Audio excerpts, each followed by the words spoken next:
നാട്യോൽപ്പത്തി. ഭരതമുനിയുടെ നാട്യശാസ്ത്രത്തിലെ ആദ്യത്തെ അധ്യായമായ നാട്യോൽപ്പത്തി കഥയെ അവലംബമാക്കിയുള്ള സംസ്കൃത പദ്യങ്ങൾ ഇവിടെ അവതരിപ്പിക്കുന്നു.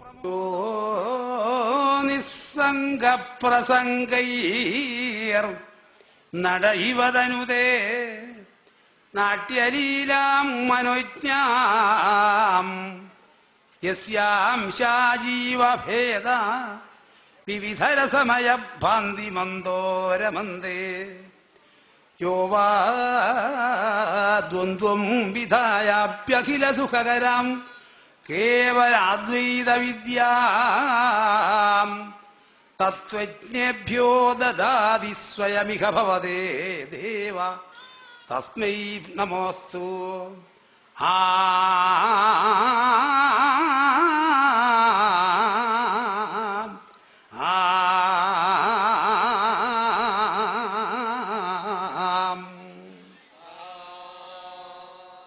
യോ നിസ്സംഗഃ യഹ നിസ്സംഗഃ യഹ ഈശ്വരഃ നിസ്സംഗഃ ഇത്യർത്ഥഃ.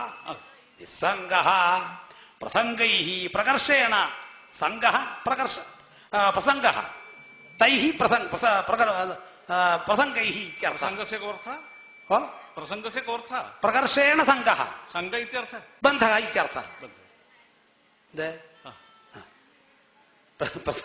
പ്രസംഗങ്ങളെ കൊണ്ട് അതായത് ഈശ്വരൻ നിസ്സംഗനാണ്, അദ്ദേഹത്തിന് ഇതിലൊന്നും തന്നെ ബന്ധമില്ല. അതായത് ഓരോ ദാർശനികന്മാരുടെ അഭിപ്രായമാണല്ലോ. പക്ഷെ പ്രസംഗങ്ങളെ കൊണ്ട് അദ്ദേഹത്തിന് മായയുമായിട്ടുള്ള ബന്ധങ്ങളെ എന്ത് ചെയ്യുന്നു? വേഷക്കാരൻ നടനുണ്ടല്ലോ, നടൻ വേഷം കെട്ടിയാൽ ഇപ്പോൾ ദാമോദരൻ മണിക്കറോ മാധവൻ മണിക്കറോ ആണ് ഒരു പോലീസ് സബ് ഇൻസ്പെക്ടറോ അല്ലെങ്കിൽ വേറൊരു നായകനോ ആയിട്ട് രംഗത്ത് വന്നാൽ നമ്മൾ മാധവൻ മണിക്കറായിട്ടോ ദാമോദരൻ മണിക്കറായിട്ടോ അല്ല രംഗത്ത് ജീവിക്കുന്നത്. നമ്മൾ പോലീസ് സബ് ഇൻസ്പെക്ടറായിട്ടോ വേറൊരു കഥാപാത്രമായിട്ടോ ആണ് ജീവിക്കുന്നത്. അപ്പൊ അങ്ങനെ വേഷക്കാരൻ എന്നതുപോലെ ഈ ഈശ്വരൻ പലതും ചെയ്യുന്നു, പലതും പറയുന്നു എന്നർത്ഥമാണ്. പ്രസംഗീർണടൈവതനുദേ നാട്യലീലാം മനോജ്ഞാം. അങ്ങനെയുള്ളതായ ആ പരമചൈതന്യത്തിന്റെ അംശാഹ യസ്യ അംശാഹ യസ്യ ഈശ്വരസ്യ അംശാഹ. അപ്പോൾ ഈശ്വരൻ നടൻ എന്ന പോലെയായിട്ട് അല്ലെ, അതിന്റെ അതിന്റെ ചുരുക്കം. അതെ, അവിടെ വല്ല ആലങ്കാരികമായ പ്രയോഗമാണോ? അത് ആലങ്കാരികത്വം ഉണ്ടാവും, ചിലപ്പം ഉണ്ടാവുമോ? ഉണ്ടെങ്കിൽ എനിക്ക് ശേഷം പറയാറുണ്ട്. ഇപ്പോ എന്തലങ്കാരമാണ് അവിടെ അങ്ങ് ഉദ്ദേശിക്കുന്നത്? ബാക്കി പറയാൻ ഇവിടെ വേറെ ഉണ്ട്. എന്തലങ്കാരമാണ് അങ്ങ് അവിടെ ഉദ്ദേശിക്കുന്നത്? നട ഈ വാത്ത അനുദേ എന്നിടത്ത് നടഹ ഇവ സാദൃശ്യല്ലേ അവിടെ പറയുന്നത്? നടൻ എന്ന പോലെ എന്നല്ലേ പറഞ്ഞത്? അതെ. അപ്പൊ സാദൃശ്യല്ലേ പറയുന്നത്? സാദൃശ്യമാണ്. സാദൃശ്യം എന്ന് പറഞ്ഞാൽ ഉപമാലങ്കാരം. അലങ്കാരത്തെ കുറിച്ചുള്ള ഒരു ചർച്ചയല്ലല്ലോ അലങ്കാരത്തെ കുറിച്ച് അങ്ങനെ ഒരു സാഹിത്യ ചർച്ചക്കുള്ളതായ ഒരു സന്ദർഭമല്ല ഇത്.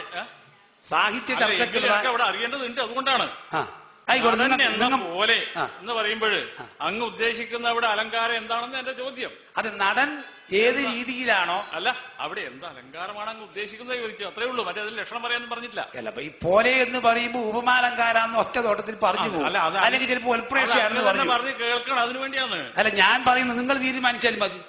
നിങ്ങൾ തീരുമാനിച്ചാൽ നിങ്ങൾ പറഞ്ഞിടത്തോളം മനസ്സിലായി. ഞാൻ എന്നെ കൊണ്ട് പോലെ ഉമാലങ്കാരാണെന്നാണ് അങ്ങ് പറയുന്നത്. ആയിക്കോട്ടെ, നിങ്ങൾ പറഞ്ഞ അങ്ങ് പറഞ്ഞാണ്, ഞാൻ പറഞ്ഞ അക്കാര്യത്തിൽ തീരുമാനം നിങ്ങൾ പറഞ്ഞാൽ മതി. അയ്യോ, എനിക്ക് അങ്ങനെ തീരുമാനിക്കേണ്ട അർഹതയില്ല. എങ്കിലും ഞാൻ നിങ്ങൾ പറഞ്ഞത് അങ്ങോട്ട് പറയുകയാണ്, അത്രേ ഉള്ളൂ. ആയിക്കോട്ടെ. അല്ല, എനിക്കവിടെ പിന്നെ വിയോജിപ്പ് ഉണ്ടോ ഇല്ലോ നോക്കാം നമുക്ക്. യോജിപ്പല്ല, വിയോജിപ്പുണ്ട് എന്നർത്ഥം. വിയോജിപ്പാണ് പറയുന്നത്. എനിക്കുണ്ട്. അപ്പൊ ഉപമാലങ്കാരത്തിന് ഇവിടെ ഉപമാന ഉപമയങ്ങൾ വേണം, വേണ്ടേ? ഉണ്ടല്ലോ, ഉണ്ട്. ഉപമാനമുണ്ട്. ഉപമാനം ആരാണ്? നടൻ അല്ലെ. ഉപമേയമാരാണ്? ഈശ്വരനാണ്. ഈശ്വരൻ. ധർമ്മമല്ലോ. ഞാൻ തേച്ച് പറഞ്ഞിട്ടില്ല, അത്ര പറഞ്ഞു വെച്ചതേയുള്ളൂ. ഇപ്പൊ ഉപമാനോപമേയങ്ങള് ഞാൻ മനസ്സിലാക്കിയെടുത്തോളം, ഇനി പിന്നെ അങ്ങ് മറ്റു വല്ല പറഞ്ഞു തന്നാൽ ഞാനത് സമാധാനിക്കാം, അത്രേ ഉള്ളൂ. ഈ ഉപമാനം അധിക ഗുണമുള്ളതും ഉപമേയം ന്യൂന ഗുണമുള്ളതും ആയിരിക്കും. അങ്ങനെ ആയിരിക്കണം. അങ്ങനെ ഒരു ന്യായവും ഉണ്ട്, ഇല്ലാന്ന് ഞാൻ പറയുന്നില്ല. ഞാൻ എന്റെ പറഞ്ഞ തീർച്ചയല്ല.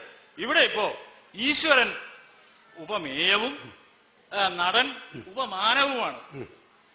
ഇപ്പൊ ഈശ്വരനേക്കാൾ അധിക ഗുണം നടനി എന്തായാലും ഇല്ലെന്നാണ് എന്റെ അഭിപ്രായം. അങ്ങനെ ഒരു ഒരുപാട് കാലായില്ലേ കാണുകയും കേൾക്കുകയല്ലേ ചെയ്യുന്നത്. ഒരുപാട് കാലായില്ലേ. നമ്മൾ എന്ത് സംസാരിക്കുമ്പോ അതിന്റെ അത്തരിയും മനസ്സിലാവും ഇത്തരിയും വരും. നടുക്ക് കൂട്ടി വായിക്കാൻ പറ്റിയ പണിയൊന്നും ഉണ്ടാവില്ലോ. അതൊരു സ്വഭാവം. നിങ്ങൾക്ക് അങ്ങനെ കൂട്ടി വായിക്കേണ്ടതായ ഇതുണ്ടെങ്കിലും എന്നെ സംബന്ധിച്ച് അതില്ല. എനക്ക് പറയാനില്ല, ഞാൻ പറഞ്ഞു. അതെ, എനിക്ക് പറയാനില്ല, ഞാനും പറഞ്ഞു.